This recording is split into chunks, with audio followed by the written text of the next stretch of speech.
tant qu'assureur spécialiste, on a voulu mener cette étude pour essayer de mieux comprendre quel était ce mouvement sur le marché de l'art en ligne, pour anticiper les besoins de nos clients et du marché en général. Donc on fait partie comme un acteur déterminant en France et dans le monde.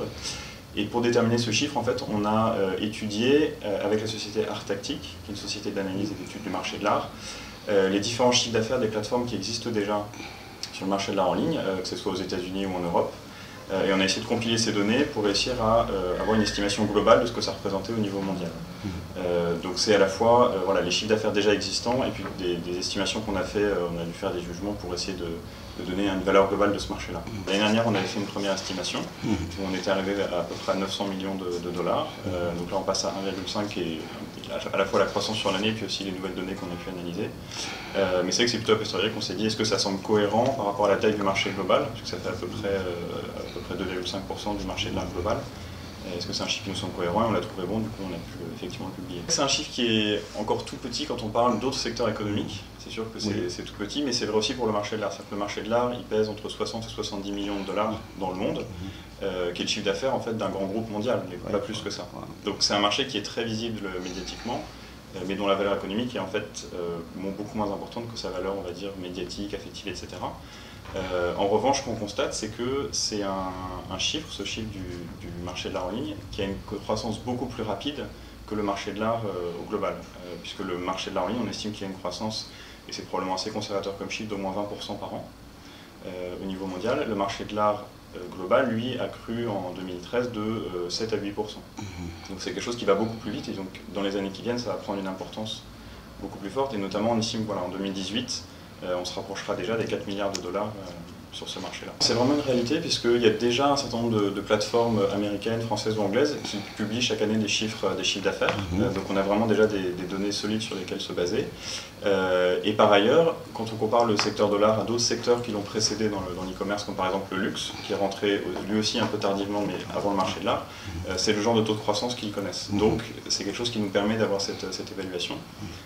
Mais en tout cas, on a déjà des données vraiment réelles sur lesquelles se baser. Le fait de mettre en ligne des œuvres d'art qui valent très cher, ça a un effet un peu d'appel et de publicité. On va en parler dans les médias, on va dire telle plateforme a, notamment quand Amazon Art s'est lancé, l'été 2013, on parlait beaucoup du fait que sur leur site, ils avaient mis en ligne des œuvres qui valaient plusieurs millions de dollars. Alors on ne sait pas si elles ont été vendues ou pas, mais en tout cas, le fait de les mettre en ligne participe à la dynamique. Alors, ce qui est certain, c'est que, et notamment ce que montre notre rapport, c'est que le marché de l'art en ligne ne va pas remplacer le marché de l'art.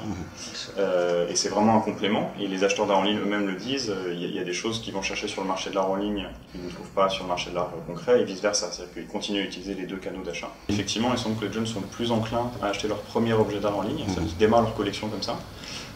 Donc probablement ça va s'accentuer dans le futur, mais malgré tout, et notamment dans le rapport de l'année dernière, on avait mesuré que selon les tranches d'âge, y compris les plus seniors, étaient déjà très enclins à acheter en ligne. Donc en fait l'ensemble des collectionneurs, que ce soit les plus jeunes ou les plus anciens qui du coup ont déjà peut-être l'habitude d'acheter, sont prêts à acheter en ligne en fait. Donc il y a à la fois un effet générationnel mais qui n'est pas peut-être aussi marqué que ça peut être sur un certain nombre de marchés de l'e-commerce. C'est moins inquiétant j'imagine d'acheter un objet multiple en ligne qu'un objet unique. Et donc probablement ça permet à un certain nombre d'acheteurs de rentrer sur le marché de l'art en ligne grâce à ça. Mais en revanche, ce que montre le rapport, c'est que malgré tout, la première catégorie d'objets achetés, c'est des tableaux, donc des œuvres d'art uniques. Alors suivent de près effectivement les reproductions et les photographies. Plus de 90% des acheteurs sont satisfaits en fait, de leur expérience et du coup recommencent. Et notamment sur les montants que les gens sont prêts à dépenser en ligne, si le premier achat s'est bien passé, ils sont prêts à dépenser de plus en plus en ligne et du coup c'est effectivement ce que vous disiez qui est probable, le fait d'acheter une première œuvre moins chère permet de donner confiance pour acheter ensuite des œuvres plus importantes. C'est vraiment la période qu'on a vue sur d'autres marchés avant où on va dire on est en train de décider quel est le bon business model. On ne le sait pas encore parce qu'il y a beaucoup de modèles qui existent, il y a tous ceux qu'on répertorie là dans notre rapport dans la dernière partie et c'est assez varié en fait sur la manière de se lancer.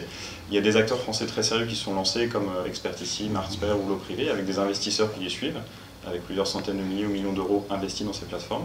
Donc c'est des acteurs qui sont vraiment solides, crédibles et qui commencent à s'ouvrir à l'international en évidemment mettant leur site dans des langues étrangères.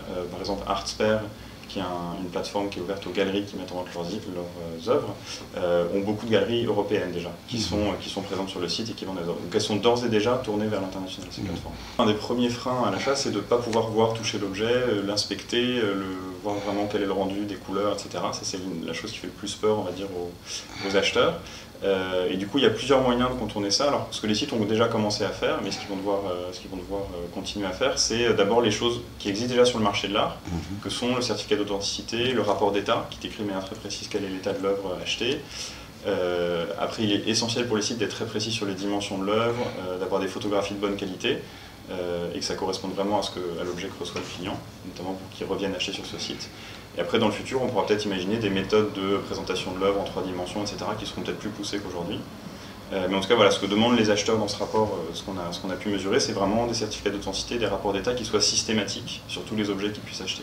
Dans les services associés sur lesquels on a interrogé les collectionneurs, dans lesquels ils ont pu citer par exemple le certificat d'authenticité, un des services auxquels ils aimeraient pouvoir faire appel à cette plateforme, c'est le fait d'assurer l'objet au moment où ils l'achètent. Voilà. Alors aujourd'hui, ce n'est pas des services qui existent déjà. On est en train de tester cette approche-là au Royaume-Uni. Donc Hiscox UK est en train de tester ça avec un certain nombre d'acteurs. Mais effectivement, ils sont logiques à partir du moment où on achète l'objet, de pouvoir l'assurer immédiatement et du coup de le faire en ligne de manière quasi immédiate. Sachant que notamment il y a un premier risque immédiat quand on achète l'objet qui est le premier transport entre la plateforme, la galerie et puis l'acheteur. Donc là effectivement il y a un besoin d'assurance qui est immédiat. Avec ce fameux taux de croissance de 20% dont je vous ai parlé, qui est le taux de croissance très conservateur qu'on prend, mais on préfère être plutôt conservateur que d'avoir des chiffres vraiment trop élevés.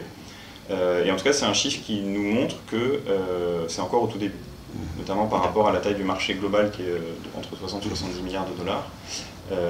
Voilà, si on se dit que dans 4 ans on est encore en dessous des 4 milliards de dollars, c'est qu'il y a encore vraiment de la place pour une croissance importante. Il y a une forte progression parce que voilà, c'est celle qu'on a vue dans les quelques années qui viennent de s'écouler, où ça a vraiment démarré, et de tout ce qu'on voit en observant les différents modèles qui se lancent, les investisseurs qui investissent dans ces plateformes-là, les business angels, etc.